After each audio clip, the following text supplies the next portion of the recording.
শহীদ মিরাজের বাবা এসেছেন এখানে, কেঁদে কেঁদে তিনি কিন্তু তার সন্তান হত্যার বিচারের দাবি জানাচ্ছেন। দেশের কাছে, রাষ্ট্রের কাছে আমি বিচার চাই। আমার মিরাজের কি অপরাধ ছিল?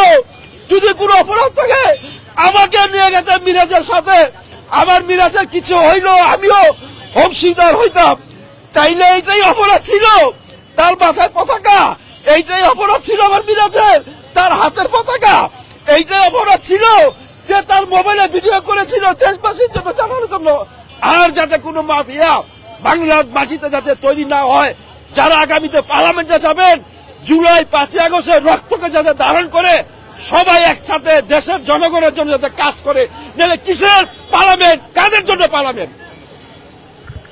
দর্শক, আমরা শুনছিলাম শহীদ মিরাজের বাবা, যিনি যাত্রাবাড়িতে শহীদ হয়েছিলেন জুলাই গণ অভ্যুত্থানের সময়। সেই মিরাজের বাবা এসেছেন আদালত প্রাঙ্গণে এবং তিনি আজকের এই রায় শুনতে কিন্তু এখানে এসেছেন। তিনি একটু আগে কথা বলছিলেন, কান্না জড়িত কণ্ঠে তিনি বারবার তার যে সন্তানের হত্যাকাণ্ডের বিচারে শেখ হাসিনার সর্বোচ্চ শাস্তি কিন্তু চাচ্ছেন।